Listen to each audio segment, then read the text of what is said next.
You've reached the HubSpot Helpline. Helpline. It's Rob, it's George, it's Casey, and Kyle. Come with a problem and leave with a smile. Every Friday at 3, come and join us as we help you with HubSpot.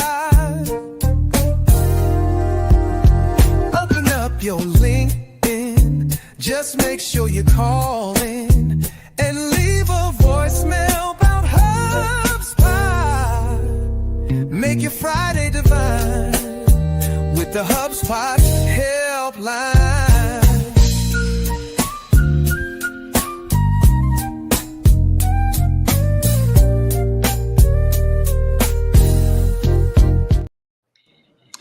Welcome back to the HubSpot Helpline. It must be Friday at 3, and you're joining us as we help you with HubSpot. Thought I could sing that part. I did not warm up enough for that. Chris, George, Casey, as I'm always joined with, we have Chris, Mr. Profoundly Pro 4000.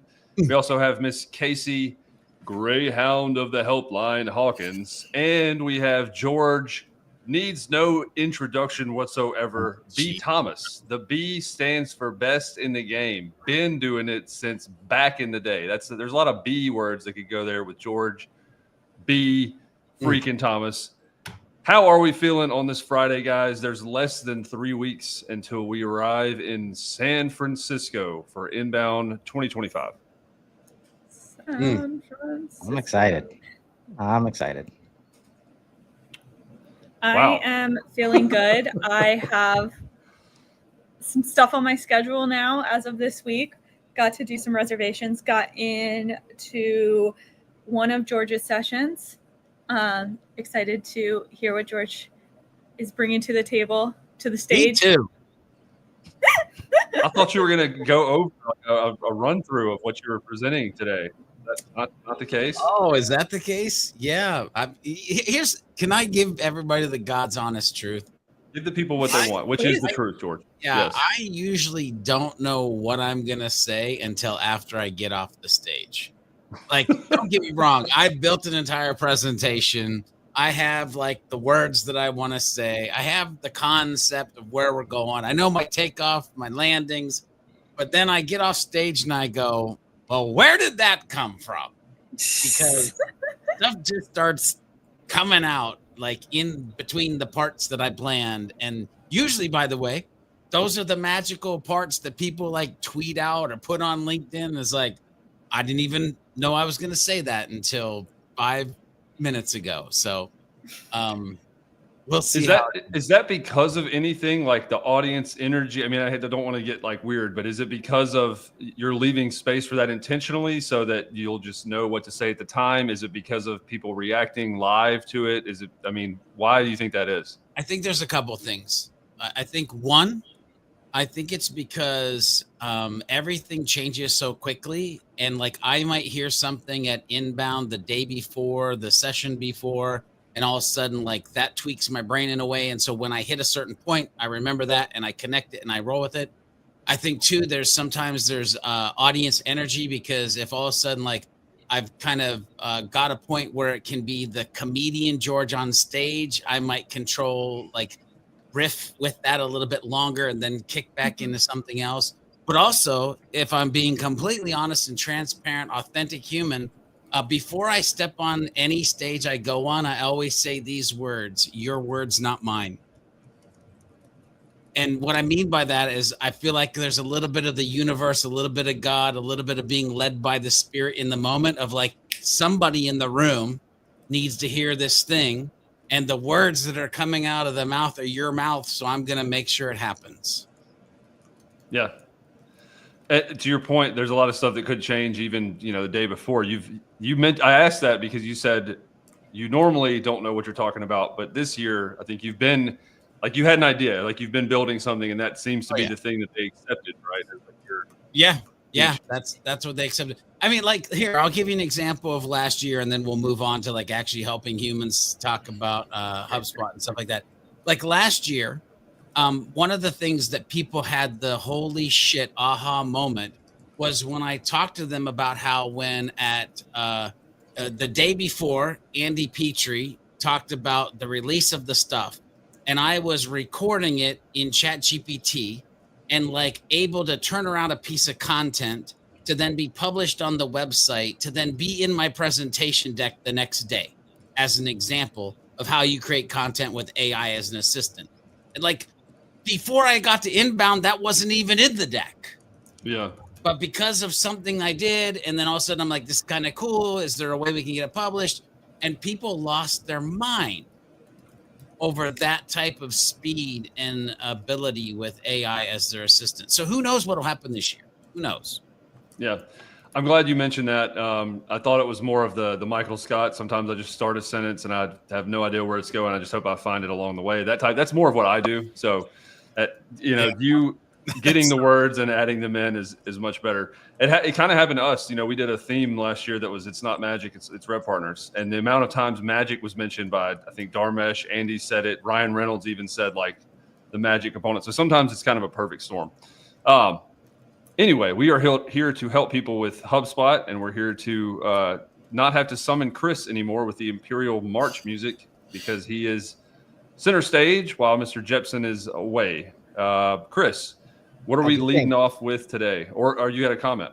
I do think we've got him coming back next week from paternity leave. He's back for a few weeks thanks to Inbound. So hope to see him back next week. Super interesting Reddit post here. We're gonna start with. Yeah, let's go. From Boots with Suits. Wow. Titled "Changing the Term Deal." Oh, Do God. you want me to read it? Suits. Chris, are you Boots and Suits? I am not Boots with Suits. Oh, my God. He's Cat in the Hat, man. You got to know. I'm Mr. Profoundly Pro 4000. Thank you. That is correct. Good morning. I am helping a treatment center for substance abuse disorder with their HubSpot needs. Mm-hmm. The functionality of deals and the deal pipelines is good. Although I think HubSpot is not particularly well suited when the contact and the deal are the same thing. A potential patient becomes a deal upon submitting an application and throughout various stages of admission and treatment. My issue? Words matter. And calling someone seeking treatment a deal is awkward and cold. Can I change the term deal? If not, how difficult would it be to create a custom object? And is that even a workable solution? Thank you for your help. We just dove right off into the deep end, didn't we?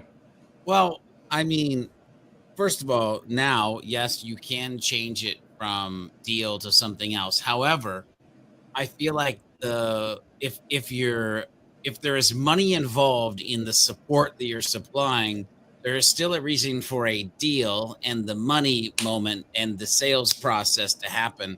Where my brain goes to is any of the stages that they're feeling not human about having somebody who is going through this process, that becomes like a ticket pipeline of the stages that they need to go through, not a deal pipeline. So there literally should be like the human pays for the thing that then becomes a pipeline for support, because it can be a support pipeline for support.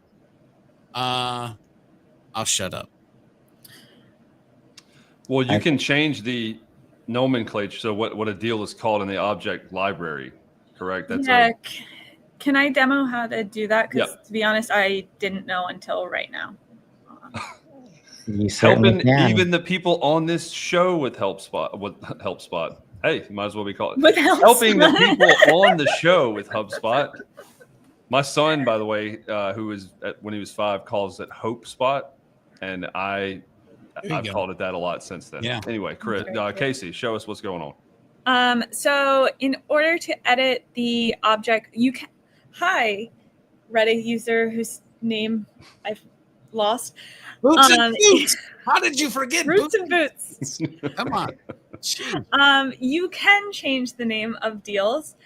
You'd want to go into your settings here, go over search before scroll, go to your object library. Yeah, I don't know if that's gonna work the way you want it to. It doesn't. It's not going to work the way I wanted it to. So just scroll, actually, and go under data management and go to object library. And now you can go over this is the deals object in this portal. It's already renamed, but I was able to go to details and then edit, and then I'm able to edit the name of this from deals. In this case, now it's opportunity. Guessing in your instance, opportunity might be worse than deals in nomenclature, but you can also rename it in like the properties that reference the deals too. So yes, you can change this. Yeah, and this was, I think this part, the changing of the properties just got made easier as they brought it out of beta. And Maggie from that team, it's a great loom on how to do that. But before we start renaming objects, I want to bring us back to George's point. Each object serves a specific purpose, especially the core 4 of contacts, companies, deals, and tickets. And the way I try to explain this to people, because it's very easy to think revenue and think deal, because that has been the place traditionally where you manage revenue in HubSpot. Now we've got invoices, subscriptions, orders, lots of ways to track revenue. So how do we differentiate from the deal? Well, the deal is built for sales management of a sales process. And if there is no sales process to manage, please stop using deals. Yeah. Right. So if somebody walks in, let's say to the treatment center, like maybe it's an invoice that is the first thing. Maybe it's an order. And then, we could even have fun and call contacts humans in our CRM. Lots of ways. I think the key here is understand what the objects do and how they relate to each other, because you don't want to create another object that acts just like the contact object if you can help it. But change the ticket to be treatment or something like that. But I love where they are coming from in terms of words matter. Yes. And if you're trying to help people at a treatment center, even just behind closed doors in the team meetings, you don't want to refer to people as deals. So yeah, correct. I mean, I've worked at an inpatient facility before, and that was, so this one hits pretty close. But having the understanding of that, like there is insurance involved, and there is, like George, I think, said, like deal is money changing hands, or like money, right? So would part of that be, like in my head, I immediately thought change deal to case. That's typically like more so what they're called, because you can have a case that's reopened. You can do all of that. But Chris and George both mentioned, do you know how many places and how many other you would have to replace the word deal in every possible other instance throughout the entire portal, no? Like a massive Control F macro switch out so that whatever word you were putting in there would change to correspond with the new nomenclature. Am I thinking of that correctly? They're making it easier. I did not watch her video, but at first we all relied on HubSpot to make those changes. And now they've made it easier for us to make those changes to the properties. And I will say it changes it because I did watch the video. And what she says in the video there is that they try to change it everywhere humanly possible. But if you've typed it into deal, like naming convention, they can't change it there. But anywhere where it's used inside of the software itself, it will try to change it. Now, one thing I did figure out is that if you change it in your CRM, it doesn't change it in the mobile app.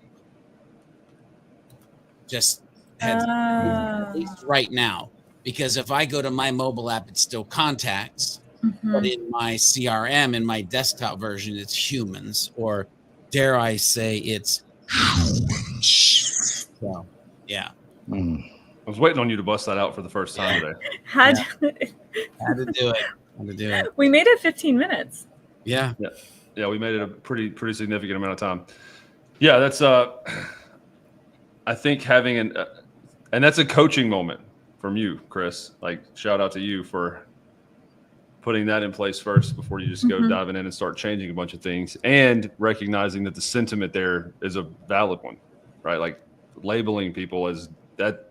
I agree with all of that. Do we have anything else on this one, or we want to dive into another? There's a one on here that I really like, and I really like it because I don't particularly think any of the people on this call would identify as developers. Are you looking at that question, Chris? Not yet. I just want to say one more thing. Yeah. The place I'm seeing the most friction when I rename things. So I've renamed services to deliverables, and in any of the pre-designed workspaces, so in this case, the customer success workspace, it still says services, and then there's deliverables right next to it. So there's still some stuff there just to be mindful of. That's why you try to avoid doing it if you don't really have to. But if you do, just know all the places that it might take a minute for the team to make that happen. Yep. Word. Thank you for that clarification.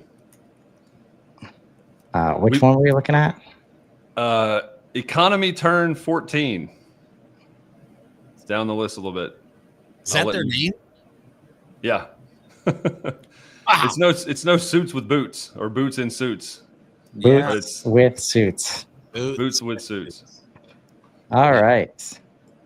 Developer diving into the HubSpot ecosystem for the first time. Nice. What's the one thing you wish you knew when you started? Oh, okay. Well, what is it? The CLI, setting up the CLI, like being able to actually, so here's the thing. And I don't know how many people still do this now, but back in the day, you used to have to kind of log into HubSpot and do all your deving in HubSpot versus creating your own environment on your computer, whatever you use, a PC, Mac, whatever. I wish I would have known that sooner and been able to set up my own environment with the tools that I'm used to using. So that's one thing. Also, I would have wished maybe that somebody talked. So I'm going to say it. If you haven't checked out the two, I think it's 2 developer certifications inside the academy. If you're just getting started, that's a great place to get started versus just immediately diving into developer docs.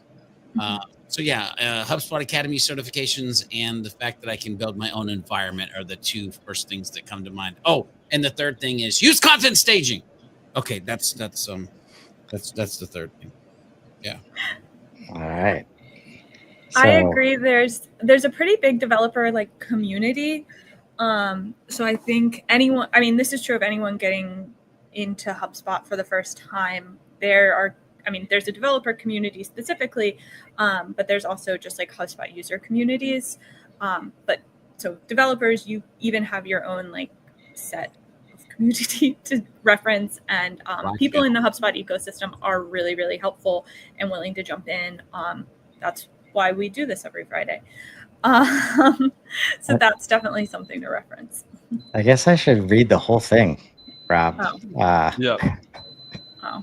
Oh, come on. One of the challenges of the HubSpot ecosystem is that words can mean lots of different things to different people. And George was thinking about it, I think, from a little bit more of a web developer perspective. The question continues, I'm a developer who has spent most of my time in other ecosystems, but now I'm taking a deep dive into HubSpot, and I'm genuinely excited by the platform's potential, especially the APIs. I'm going through the HubSpot Academy courses and the developer docs, but I know there's a huge difference between reading documentation and real-world experience. For the veterans here, what's one piece of advice, a gotcha, or something you wish you'd known when you first started working with HubSpot? Could be about the CRM, workflows, or API limitations. Appreciate any wisdom you can share. I'll just say that I don't have any developer experience. So I'd love to draw on what I think are some pretty good answers in this thread.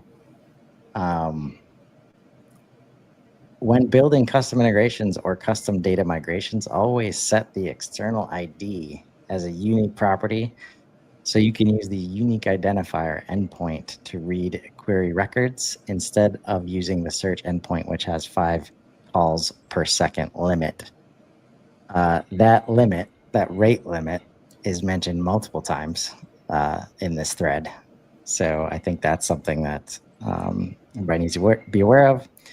Use batch endpoints as much as possible, and use upsert endpoint instead of create update endpoint if your business case supports upserts. Casey? Wow. I also don't have any developer experience. So feeling like the team's putting us on the spot today, which love to see. Thank you, Mayor. I mean, do you think I have developer? I asked Claude, and Claude says a lot of the responses that are already in the thread, which is helpful. They laid out. I think he said any gotchas. Hold on, let me read this quote because it's exactly CRM workflows or API limitations. Claude's answer: API first architecture talks about 100 requests or 10 second for endpoints as like a limitation. CMS Hub for custom development approach. You have 2 main paths: HubSpot CMS Hub for website or build external apps, and then the ecosystem and workflows, and talks about the power there. I would almost position this in since we aren't developers. I mean, George is everything. Yeah. Go ahead, George. Finish your sentence here in a minute. Chris, copy and paste that question into our studio chat while Rob continues on. I'm curious. I want to try something real quick. Yeah. There's some other people referencing how helpful the LLM is in this situation as well. And one of them, one of my favorite pieces of advice so far. That only gave me HubSpot changes a lot very often, very fast. So many articles and tutorials are from 2 years ago, will at best be missing some critical new functions, and at worst lead you down an old pathway that is no longer relevant. Consequently, LLMs are of not much help. Documentation is your friend. And I'll just share that even though documentation is our friend, HubSpot moves so fast that a good buddy, Nico, tends to find gaps in the docs all the time in trying to develop stuff. So keep up. Just be aware of the fast pace and try not to get too set in your ways, I'd say. So what is Hub? Oh man. Welcome to the HubSpot universe. First off, let me just say it's awesome that you're diving into the developer side of things. HubSpot's APIs are like a treasure chest of possibilities. But yeah, there are definitely some gotchas that can trip you up if you're not ready for them. Let me hit you with a few things I wish someone had told me. By the way, this is GBT clone. When I first started tinkering under the hood, I won't read all the stuff about it, but it gave API rate limits are real, my friend. It then gave a paragraph from that. It said custom objects are a game changer, but ... and gave some stuff about that. CRM extensions and custom cards equal next level customization. Gave some stuff about that. Sandbox versus production. Don't overthink it. Some stuff around that. Data model overview tool is your best friend. Documentation is good, but community is better. Hey, an error message or puzzles, not problems. And there's like, it's literally a paragraph for each one of those things that are brought up. So it ends up with this. So there you go. A little man, of advice to help you hit the ground running. That last one was so good. What the error messages or puzzles, not problems? Yes. Yeah, it says when you're working with APIs, you're going to run into errors. It's just part of the game. The key is to approach them like puzzles. HubSpot's error messages are usually pretty descriptive, so take the time to read them carefully and troubleshoot methodically. And remember, every error you solve is a step closer to mastery. There you go. When are we? I mean, when is Clone George coming back on the show? Boy. Well, let's see. Let us know, George, when he's got availability to join I'll us. check his calendar. I also feel like it's worth noting that I have found as a marketer, we talked about this last week actually. As a marketer, there are some website platforms that are really difficult for us common folk to use.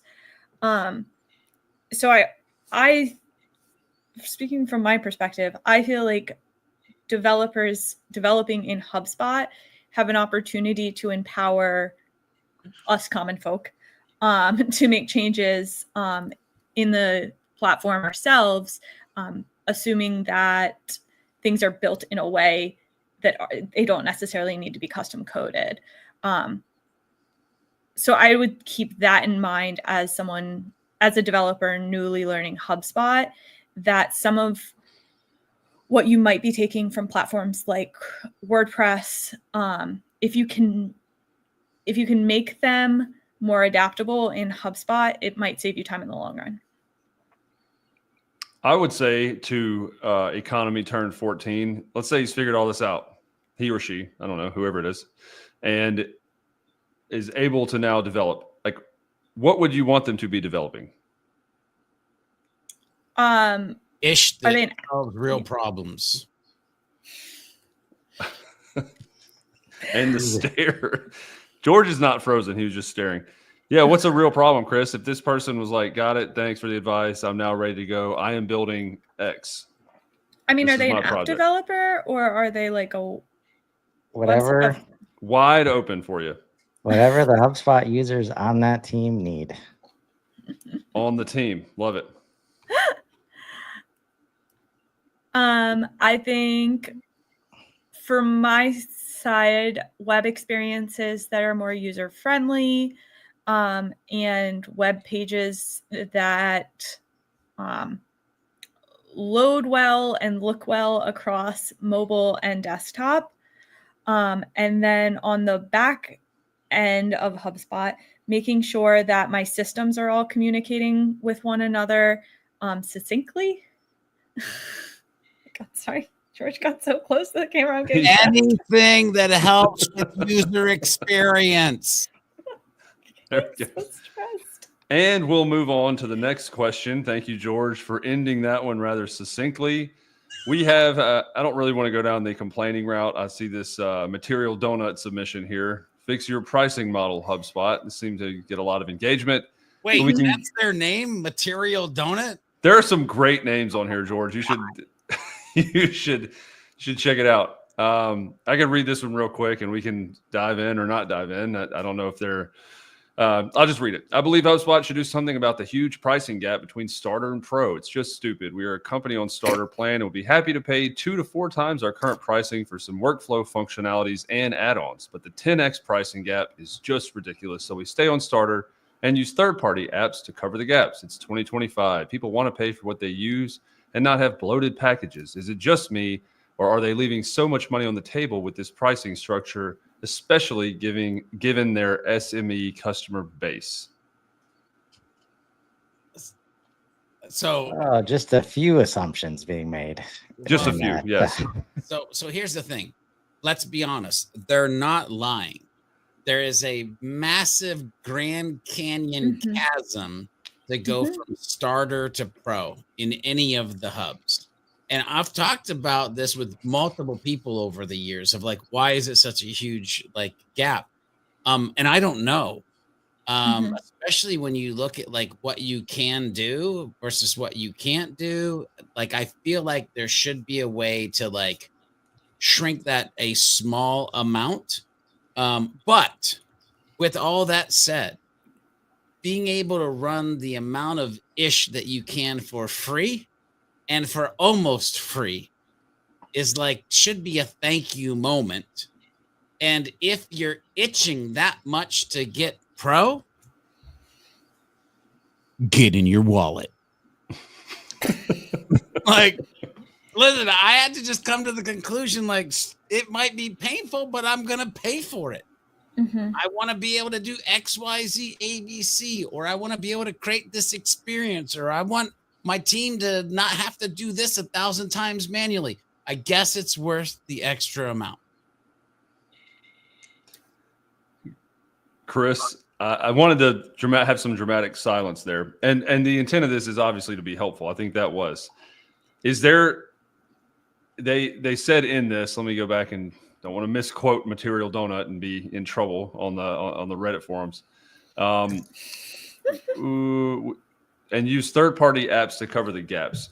Is that the workaround? I mean, is that if the budget isn't there, or if it's, as you said, truly a Grand Canyon type of gap? Right, 2 to 4 is one thing, 10x is another one. Where do you like commonly see that? Is it a growth stage? Is it like, I mean, why would there be such a gap from the business's standpoint if they're using stuff and increasing revenue and scaling and their team of whatever amount of people? Are they just going to have to do that in perpetuity? Because HubSpot, in my view, is moving more up market. Not like they're getting away from SMEs, which was who they still serve now, but how do you fix that with a workaround if the pricing structure gap doesn't narrow? HubSpot has actually started solving for this. Like, you can have Zapier. Like, it's so easy to set up, and it's available to you at Starter. That's usually the first obvious thing, because one of the reasons you do have to upgrade is to get access to workflows in HubSpot in most cases. But I think the usage-based pricing models that a lot of companies are moving to, and we're already seeing it related to AI, AI stuff in HubSpot, likely helps with this at some point. I think it makes things very confusing right now to have hub licenses and seats and HubSpot credits. So in my experience as a partner, it's pretty much case by case basis. But for me,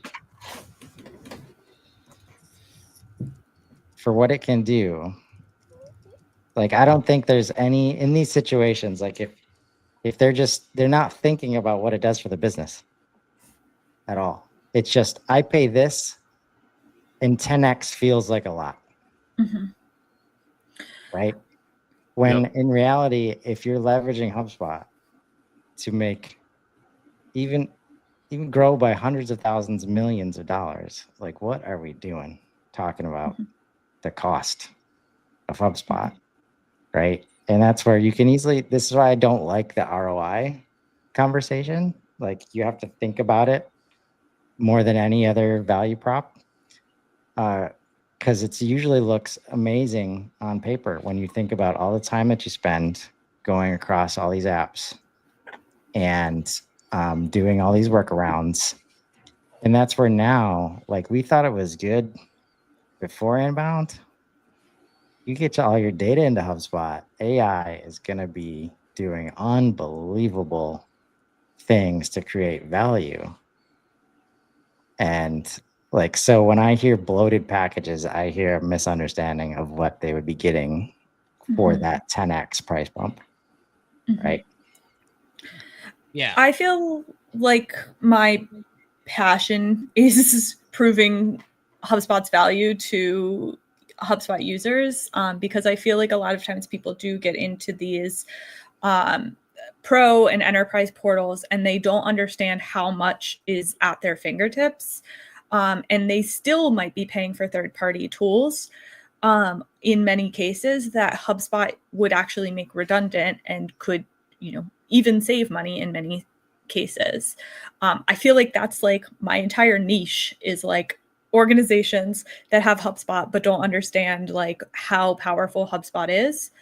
And I had this thought the other day. I was booking like a Spirit airline ticket, and I was going through all the steps of the purchasing process where they make you first you buy your ticket, then you have to pay to have like a life vest, and you have to pay to have like all of a seatbelt. Like you have to pay for each of those little things. And I only $19.99 more, and you get to breathe.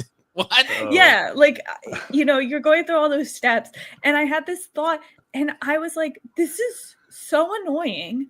I wish I could just buy a ticket, and I wish I could just have all the stuff in it. And then I remembered I could just go to one of the non-budget airlines, and it would just all be in the ticket, and I wouldn't have to worry about all this stupid stuff.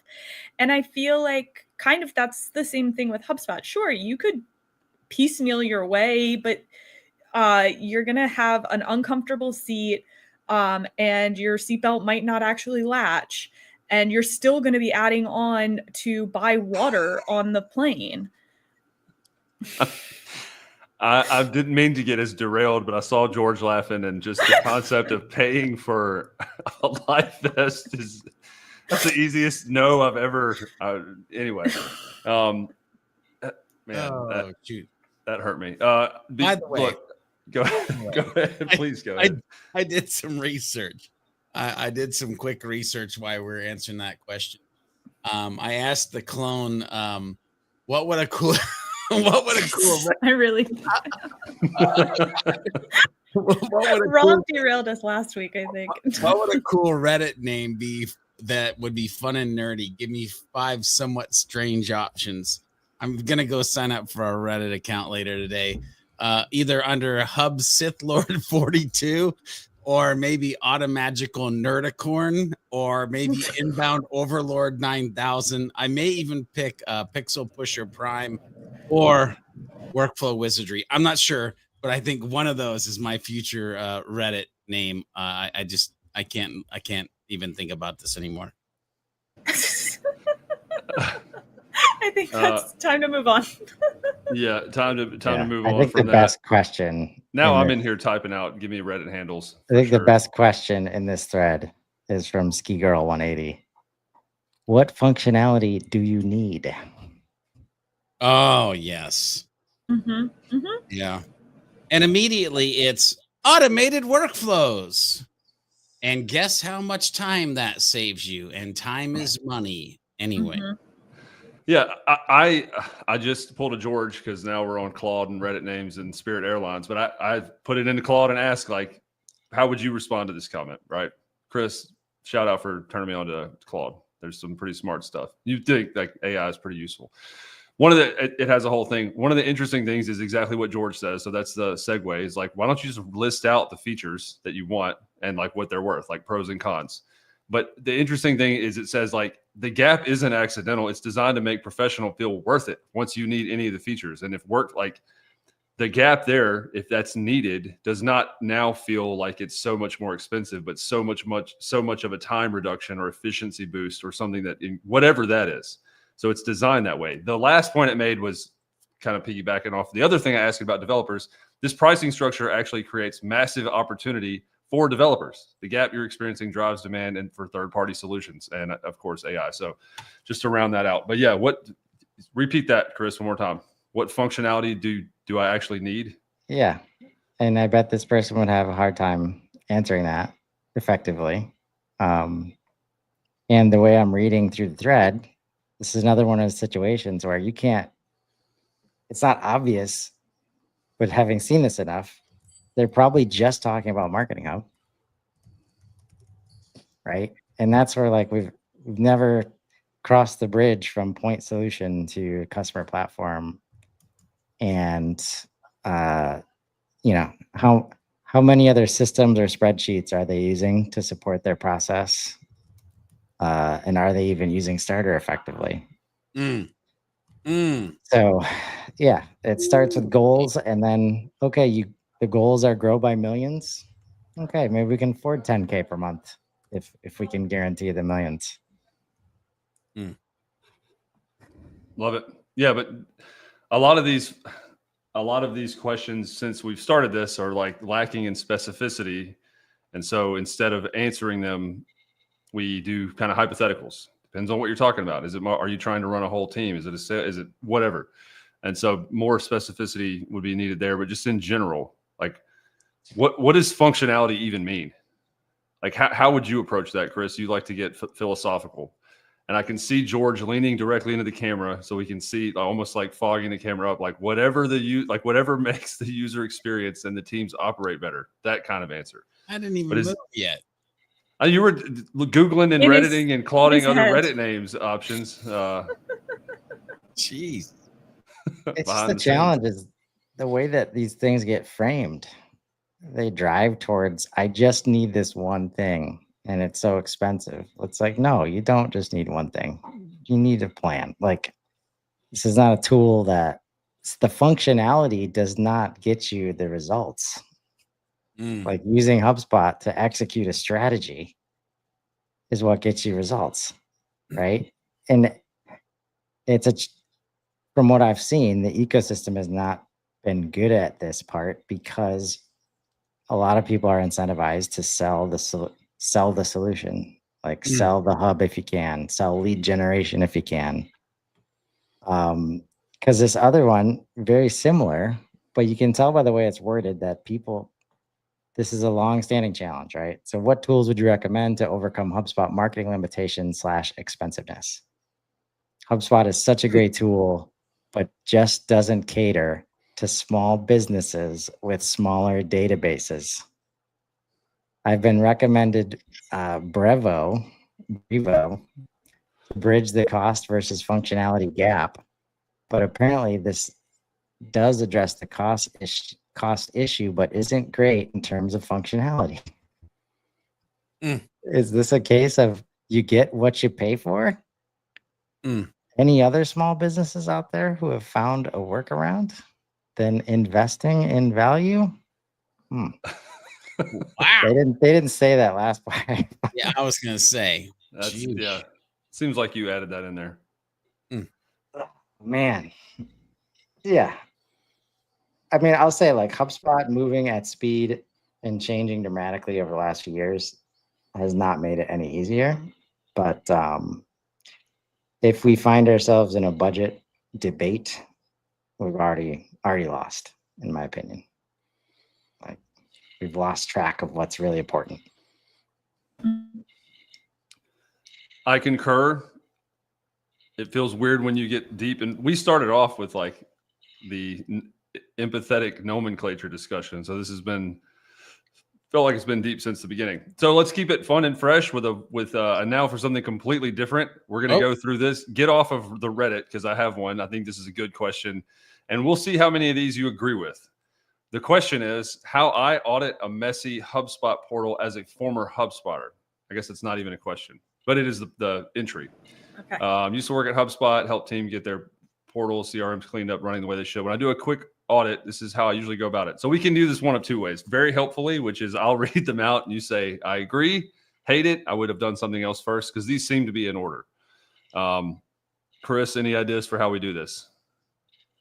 I actually did this with Lucia Ball already on our last Super Admin show. We can skip right past it then. Because I wholly disagree with the whole post. Then we struck gold here. Shots fired. Yeah. So go for it. Wait, hold on a minute. Are you C Astronomer 8992? I am not. I'm transparent, bro. I'm profoundly Chris when I show up on Reddit. You're Mr. Profoundly Pro 4000. Yeah. You just need to add the 4,000. All right, I'll go ahead. We can have Casey and George weigh in if you haven't already, because they did not get to hear the snark and the rebuttal, and we're trying to We're trying to drum up some interest. First, I look at the context. I clean out anyone who hasn't engaged in a quote long time or clearly doesn't belong in the CRM. It can actually save money if you're close to contact limits. They delete them? What? Clean out was the terminology. Because Chris is like, Chris is working because he's already been here. I have a lot of follow-up questions to that. One, what does clean out mean? If that means delete, I wouldn't so quickly necessarily delete them. If it means set them as non-marketing contacts, yes, I agree. One of the first things I do in a new HubSpot portal is set up a non-marketing workflow to automatically set people to non-marketing who are bad contacts, don't have a lot of engagement, things like that. Okay, so I don't completely disagree with this human. However, I will say that the word strategy needs to be put in place here. One of the first things we do is we build what's called a 5-folder framework. Inside the 5-folder framework, we have a bunch of lists. Those lists tell us things. So as far as deleting humans, are they a hard bounce? Did they unsubscribe? Did they mark me as spam? Are there indicators of like they should not be in our database because we cannot communicate with them? Sure. Then go ahead and remove them. Is it a list that shows us like last activity was 90 days or 120 days ago? Sweet. Maybe there's a strategy if we send them like a physical piece of mail or something like that, because maybe we're an HVAC company and all of our people are like 55 and older and they don't even use the damn internet because that's why there's low activity. So like strategy, but like lists for data cleanup. So if I'm auditing, is one of the things that I say, hey, here's some areas we could clean up, as well as here's some people that you can't communicate with, but seem like they're still valid.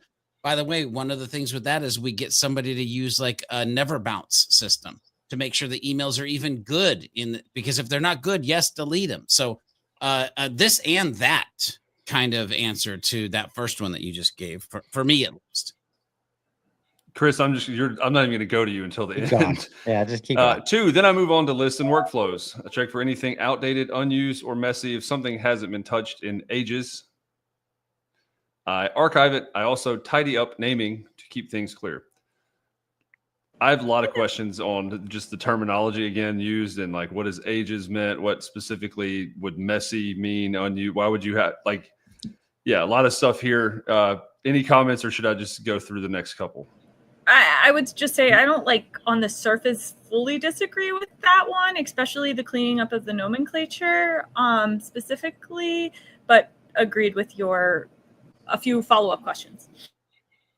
Well, and also historically lists have been like the cesspool of create it and forget it. So now what I would say is you can create custom properties for lists. Therefore you could, because you might not have this, by the way, this person that you're auditing the portal, they might not have this.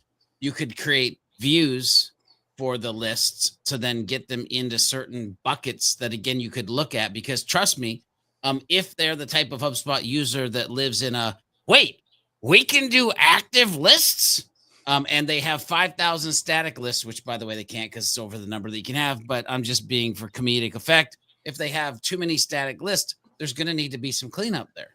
But you got, again, strategy and be able to view in buckets the stuff that needs to be renamed, the stuff that needs to be maybe rebuilt or reused, and the stuff that needs to get out of the portal. My initial reaction to this one as somebody that has set in on the results of a lot of these is really more just a question of like, how much of this, even from lists, workflows, contacts, would you be able to determine to eliminate, change, or remove without discussing, hey, what's the context of this with the person who owned the instance, right? Like, is that something that they should be considering? I certainly think so, because what if half of the list or workflows or half of the things in there were created by somebody who doesn't work at the company anymore, or aren't part of their go-to-market strategy, or aren't relevant? Like, some of them may not have been used in a while, but they're set up correctly. They're just, I mean, that would, like, why are you, how much of that, before we go to number 3, or we can ask this at the end, involves a conversation rather than just an audit and then actions to clean up, remove, alter, change that? That is the thing that's missing. That's the context that's missing. I got it. Chris did not slack me on the side. No private chat, but like, yes. But you don't always have that. You don't You- always what- have that. You Then don't always don't have do it. I don't know. Like, No. Well, here's where my brain goes to, because I agree that conversation is important. If the person's there that you can have a conversation with, great. But another place, especially with lists, where my brain goes is like the amount of humans that don't go into the used in areas. Like this list is used in 17 places. Don't touch it. Don't touch it. Right. This list is not used anywhere. Great. If it's a piece of, then delete it. But like, I agree with conversations, but also, again, the used in area or workflows, lists, forms, all of that is super helpful. It's the connective tissue of understanding that you need as a HubSpot admin. Okay. That actually cleared up a bunch of that. Is like there's next I review the properties and contact record view. I look at what's actually being filled out and whether the contact card is overwhelming or missing key info. If needed, I clean it up or reorganize things to make it more useful for the team. Shout out for the team. I agree with cleaning up the CRM contact cards. But again, a lot of this is context based. And so it's hard to, I actually just did this exercise for a new client where I was cleaning up the CRM cards, and it involved a lot of conversations specifically with the sales team who is actively using the CRM contact cards on what properties they're actually referencing. Because without that context, I can use the amount of context that have the property filled out to get me somewhere, but that's not the full picture, because two things could happen if I just rely on property fill rate. One is I could have a workflow automatically filling properties, and that workflow could have been built 5 years ago and no one's even referencing that property anymore. But everybody has that property filled out, but it's actually not useful. And two, on the opposite end of the spectrum, there might be a new property that the team just started using that we do want to reference. There we go. That's so again, love to be this guy. I make no, make no buts about it. I'm not on any of your levels. So I can ask layperson and maybe dumb questions like this. Would you, and this is kind of Chris, where you were going and where I was asking, how much of any of these changes would, even if it's messy and working to generate revenue for the sales team or for whoever, right? How much of an impact would it make to people in their daily lives if somebody comes in and audits and changes a bunch of stuff, deletes, alters, quote unquote, cleans it up? And now they can, even though it was not ideal or less than, now they can't execute their role, their function, their daily activity log. Is that, Chris, is that kind of where you're considering also like the conversation? And I know George said sometimes you don't have that. You don't have the context and you just have to, either bet.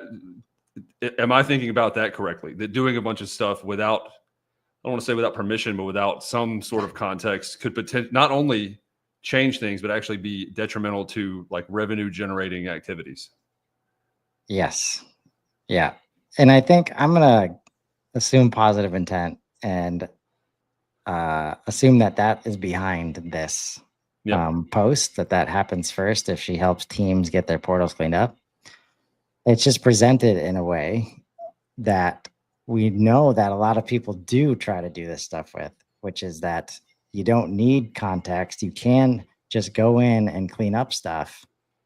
And the one thing I dug into with Lucy is that when this is being asked for, because clean up my HubSpot portal, help me get more out of HubSpot. The person who set up HubSpot left. Those are some of the most common like calls for help, right? But they're general. They're so general, like you don't have any context. So to suggest that I can come in based on that information and do an audit and start deleting things, like no way. Like maybe we're quarantining, right? I think the thing that's missed is if somebody's asking for it in the moment, half the CRM might not be used, but they are asking for it, which means there's pain, which means there's interest and energy towards getting it right. And that pipeline might have been put in 3 years ago because we actually do need the separate pipeline. We just never figured out how to get the sales team to use it effectively. So it's empty, but Yep. it might be super important. And I'd say I'd rather like coach the team into that instead of just deleting it and then having to regenerate it, because now the team is engaged and they're recommitted to HubSpot and all the reasons that people want to ask for this help in the first place. I think if you go in and you delete that pipeline, that they're like, they might have not told you yet, right? Like, oh man, we're going to finally make this thing work. And then you tell them you deleted that thing because it was empty. Yeah. Like Built well, but built early almost, like, Right. whatever that looks like. I'll go through the last two real quick as a combo, a twofer. I also check how life cycle stages, I was waiting until we got there, and lead statuses are being used. When both are set up properly, it's a lot easier to see where someone is in the funnel and what should happen next. Lastly, I go through pipelines and dashboards. I remove any that aren't being used and check whether the main dashboards are still relevant or just leftovers from years ago.